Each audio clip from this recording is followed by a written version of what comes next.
जिस गांव में लड़कियों को चौखट से बाहर कदम रखने की इजाज़त नहीं थी, उसी गांव में एक लड़की ने अखाड़े में उतरकर ऐसे दांव लगाए कि बड़े बड़े पहलवान मिट्टी चाट गए। लेकिन असली लड़ाई अखाड़े में नहीं थी।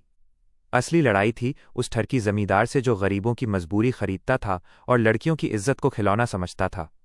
किसी ने नहीं सोचा था कि एक दिन वही लड़की उस जमींदार की पूरी हेकड़ी मिट्टी में मिला देगी।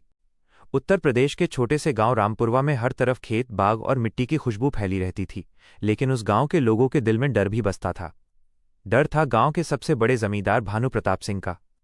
भानु प्रताप पैसा वाला था, रसूख वाला था, लेकिन उसका दिल बहुत गंदा था। वो गरीबों को दबाता, मजदूरों से मुफ्त काम करवाता और गांव की लड़कियों पर गंदी नजर रखता था।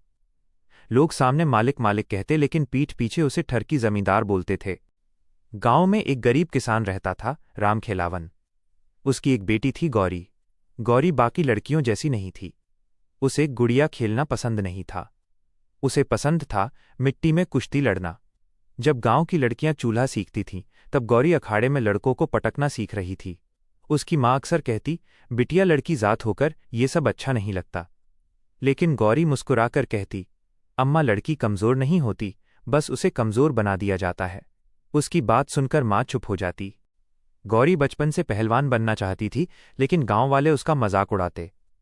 कोई कहता लड़की होकर पहलवानी करेगी, कोई कहता कल को लड़कों से कुश्ती लड़ेगी क्या। गौरी सब सुनती, लेकिन जवाब अपनी मेहनत से देती। हर सुबह 4 बजे उठती, खेतों में दौड़ लगाती, तालाब किनारे कसरत करती और फिर पुराने अखाड़े में जाकर अभ्यास करती। उसके गुरु थे हनुमान पहलवान, जो कभी जिले के बड़े पहलवान रह चुके थे। उन्होंने गौरी में कुछ खास देखा था। एक दिन उन्होंने कहा, बिटिया तेरे अंदर आग है। अगर तू हार नहीं मानी तो एक दिन देश तेरा नाम जानेगा। उस दिन गौरी की आंखों में सपना चमक उठा। समय बीतता गया और गौरी जवान हो गई।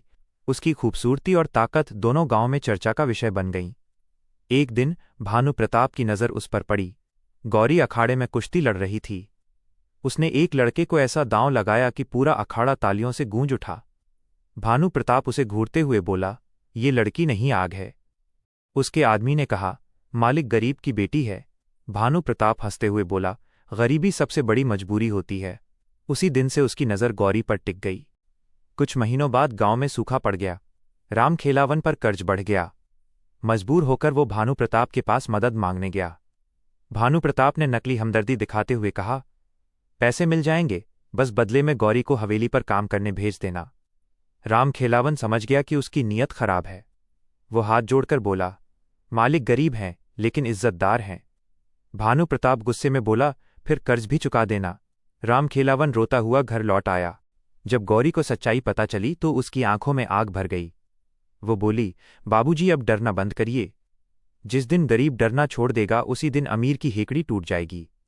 उसने फैसला किया कि अब वो सिर्फ अपने लिए नहीं, पूरे गांव की लड़ाई लड़ेगी। कुछ दिनों बाद जिले में बड़ा दंगल होने वाला था।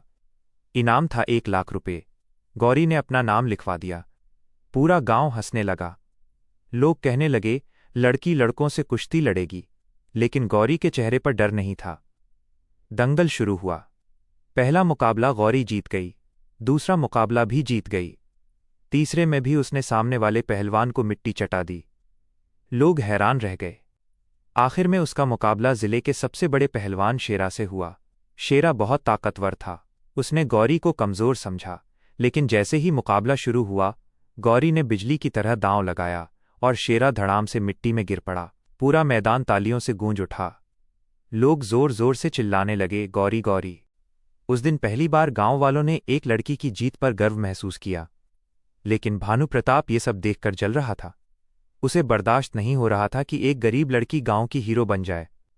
उसने अपने गुंडों से कहा, इस लड़की का घमंड तोड़ दो। एक रात गौरी अभ्यास करके लौट रही थी, तभी रास्ते में कुछ गुंडों ने उसे घेर लिया। लेकिन वे भूल गए थे कि सामने कोई कमज़ोर लड़की नहीं, बल्कि एक पहलवान खड़ी है। गौरी ने एक एक करके सबको जमीन पर पटक दिया। तभी पीछे से किसी ने डंडा मार दिया। गौरी घायल होकर गिर पड़ी और गुंडे भाग गए। जब गांव वालों को ये बात पता चली तो पहली बार लोग जमींदार के खिलाफ खुलकर बोलने लगे। गौरी अस्पताल में थी। पूरा गांव उसे देखने आया। एक बूढ़ी औरत रोते हुए बोली, बिटिया तू अकेली हमारी इज्जत के लिए लड़ रही है। गौरी धीरे से बोली, जब तक आप सब डरते रहेंगे तब तक अत्याचार खत्म नहीं होगा। उसकी बात लोगों के दिल में उतर गई। कुछ दिनों बाद गांव में फिर बड़ा दंगल रखा गया।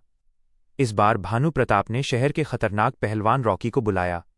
शर्त रखी गई कि अगर गौरी हार गई तो उसे हमेशा के लिए कुश्ती छोड़नी होगी, और अगर जीत गई तो भानु प्रताप गरीबों का सारा कर्ज माफ करेगा। पूरा गांव इकट्ठा हो गया। मुकाबला शुरू हुआ। रॉकी बहुत ताकतवर था। उसने गौरी को कई बार गिराया। गौरी घायल हो गई। उसकी सांसें तेज चल रही थीं। तभी उसे अपने पिता की मेहनत, मां के आंसू और गांव की उम्मीदें याद आईं। उसने मिट्टी उठाकर माथे से लगाई और फिर ऐसा दांव लगाया कि रॉकी सीधा अखाड़े के बाहर जा गिरा। पूरा मैदान जयकारों से गूंज उठा। भानु प्रताप गुस्से से कांप रहा था, लेकिन इस बार पूरा गांव उसके खिलाफ खड़ा हो गया। एक आदमी बोला, अब गरीब नहीं डरेंगे। दूसरा बोला, अब गांव में अत्याचार नहीं चलेगा। भानु प्रताप पहली बार अकेला पड़ गया। उसे मजबूर होकर गरीबों का कर्ज माफ करना पड़ा। कुछ महीनों बाद गौरी ने राज्य स्तर की कुश्ती प्रतियोगिता जीत ली। टीवी पर उसका इंटरव्यू आया। पत्रकार ने पूछा, आपकी सबसे बड़ी ताकत क्या है? गौरी मुस्कुराई और बोली, गरीब बाप की दुआ और मां की मेहनत। पूरा गांव टीवी के सामने रो रहा था। रामखेलावन की आंखों से आंसू बह रहे थे। वो बोला, आज मेरी बेटी नहीं, मेरा बेटा जीत गया। गौरी तुरंत बोली, नहीं बाबूजी, आज आपकी बेटी जीती है। कहते हैं जिस गांव में कभी लड़कियों को बोझ समझा जाता था, आज उसी गांव में हर बाप अपनी बेटी को अखाड़े भेजना चाहता है। और भानु प्रताप आज भी हवेली में अकेला बैठा सोचता है कि एक गरीब पहलवान लड़की ने उसकी पूरी हेकड़ी कैसे मिट्टी में मिला दी। ऐसी ही दिल छू लेने वाली इमोशनल और प्रेरणादायक देसी कहानियां सुनने के लिए सब्सक्राइब करें चैनल जितेंद्र यूपी 47 को। यहाँ मिलेंगी गांव की सच्ची कहानियां, गरीब अमीर की कहानी, मोटिवेशनल स्टोरी और दिल को छू जाने वाले किस्से।